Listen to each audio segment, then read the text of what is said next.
Seeing blood in your stool can be alarming, but it's more common than you might think. Today, we're breaking down what blood in stool can mean, when it's time to be concerned, and what steps you can take to find answers. Whether it's a minor issue or something that needs medical attention, understanding the causes can help you feel more informed and prepared. So, what exactly does it mean when there's blood in your stool? In short, it indicates that there's bleeding somewhere in your gastrointestinal or GI tract. The GI tract stretches from your mouth all the way to your rectum, and blood can show up from any point along this path. Sometimes it's visible, appearing as bright red streaks on the toilet paper or in the stool, or as dark, tarry stool. Other times it's hidden or occult blood, meaning you'd only find it through testing. Let's talk about some common causes. Blood in the stool can stem from a variety of issues, ranging from minor conditions to more serious health concerns. Hemorrhoids. These are swollen veins in the lower rectum or anus. They're common and often cause bright red blood, especially noticeable after a bowel movement. Anal fissures. Small tears in the lining of the anus can cause blood, usually accompanied by pain or discomfort during a bowel movement. Diverticulosis and diverticulitis. Small pouches called diverticula can form in the walls of the intestines. When these pouches become inflamed or infected, they may cause bleeding. Polyps and colorectal cancer. Polyps are growths that can appear in the colon. While they're typically benign, certain types can turn cancerous. Colorectal cancer often presents with blood in the stool, making it crucial to catch early through screening. Ulcers. These open sores can develop in the stomach or small intestine lining, and when bleeding, may cause dark, tarry stools. Inflammatory bowel disease or IBD. Conditions like Crohn's disease and ulcerative colitis lead to chronic inflammation in the GI tract, often causing diarrhea, abdominal pain, and bleeding. Knowing the range of possible causes helps to clarify when it's time to take things seriously and reach out to a healthcare provider. Now, let's get into an interesting detail. The color of blood in stool can actually give us clues about where the bleeding might be coming from. If the blood is bright red, it's likely coming from the lower parts of the GI tract, like the rectum or anus. This could be from hemorrhoids, anal fissures, or conditions affecting the colon. Bright red blood usually means the bleeding is closer to the exit point, so it hasn't had much time to mix with stool or undergo digestion.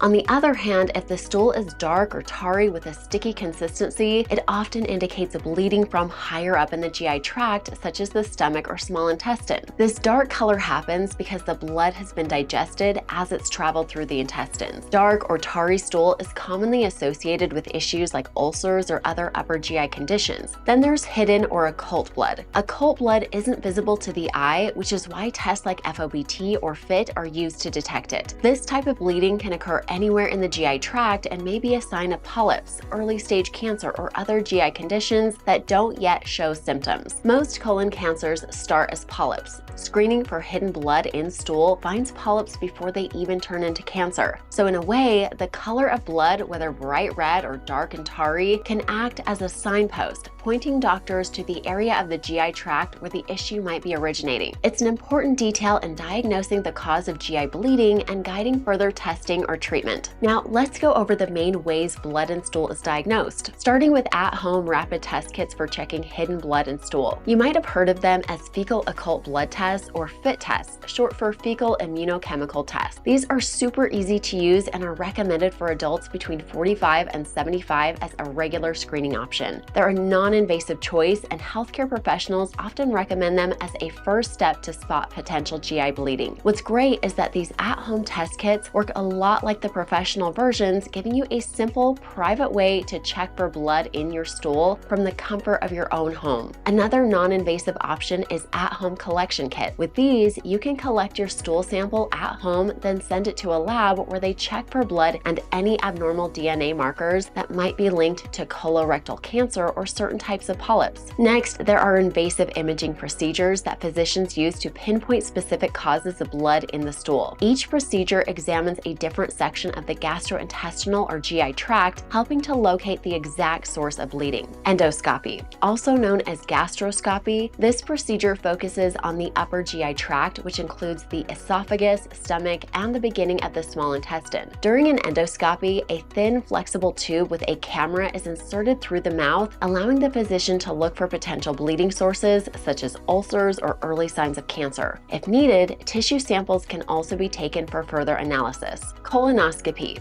A colonoscopy examines the large intestine or colon and is often used to detect bleeding in the lower GI tract. This procedure is conducted with sedation and a camera-equipped tube is inserted through the rectum, providing a complete view of the colon. Colonoscopies can identify sources of bleeding, such as polyps, which can often be removed during the procedure, or conditions like inflammatory bowel disease or IBD, or colon cancer. Sigmoidoscopy. Similar to a colonoscopy but focused only on the sigmoid colon, the final part of the large intestine, this procedure is typically quicker and less invasive, often requiring only an enema for preparation. It's especially helpful when symptoms suggest the bleeding source is close to the rectum, and it can reveal issues like diverticular bleeding or polyps in this area. Together, these procedures provide a comprehensive way to evaluate GI bleeding based on where the blood is suspected to originate, allowing for a targeted approach to diagnosis. So when should you seek medical attention? Blood and stool is never normal and should always be evaluated by a healthcare professional to diagnose the specific cause. Even if the bleeding seems minor, ongoing blood in the stool should be checked, especially if you have risk factors for GI conditions. Early detection is crucial as it can make a big difference with conditions like polyps or colorectal cancer. This is why organizations like the American Cancer Society and the U.S. Preventative Services Task Force recommend annual colorectal cancer screening for all adults aged 45 to 75. People with a family history of genetic predispositions should consider starting screening even earlier. In general, the recommendation is to use at-home kits to check for hidden blood in stool annually, with a colonoscopy every 5 years. For those over 75, screening might still be beneficial, but a healthcare provider can offer personalized guidance. Colonox Fit is an FDA-cleared, simple and affordable at-home stool test designed to detect hidden blood in stool. Unlike other tests that might require dietary changes or medication restrictions, Colonox Fit can be done anytime without any special preparation. It's easy to use and provides quick results in just 10 minutes, all from the comfort and privacy of your home. You may be wondering what treatment options are available for blood and stool. While this is a broad topic we can't fully cover in this video, here's a quick overview. The treatment depends on the underlying cause. For instance, hemorrhoids and anal fissures can often be managed with lifestyle changes like increasing fiber intake or using over-the-counter ointments. Diverticulitis may require antibiotics and, in more severe cases, surgery. Polyps can be removed during a colonoscopy, which helps prevent them from becoming cancerous. Inflammatory bowel disease, or IBD, usually involves a combination of medications and lifestyle adjustments to manage symptoms and reduce inflammation. Each treatment plan is unique, tailored to the specific cause and severity of symptoms. Now, let's briefly talk about preventing blood and stool. While not all causes can be prevented, there are steps you can take to keep your GI tract healthy. Eating a balanced, fiber-rich diet, staying hydrated, and exercising regularly all support healthy digestion and may reduce the risk of issues like hemorrhoids and diverticulitis. For those over 45 with certain risk factors, routine screenings like home tests or colonoscopies are valuable tools for catching potential problems early before they become serious. Colorectal cancer is the second leading cause of cancer deaths in the US, but it is almost entirely preventable. The key is screening, testing, and early detection. In summary, blood and stool can stem from a range of health conditions. While it may sometimes be linked to serious issues, there are also several non-cancerous causes like hemorrhoids, anal fissures, diverticular disease, gastroenteritis, or inflammatory bowel disease, or IBD. These conditions can cause discomfort but are often treatable, and early detection can lead to effective management. Lifestyle adjustments such as balanced, fiber-rich diet and regular exercise can significantly improve your gastrointestinal health. Blood and stool should always be checked by a healthcare provider to rule out both benign and more serious causes like colorectal cancer. Being proactive, knowing the possible causes, and understanding the available tests can help you stay informed and feel confident about seeking help when you need it. Thanks for watching, and remember, your health is your best investment. If you found this information helpful, feel free to share it and check out our other videos on Diagnox Health for more tips on staying well.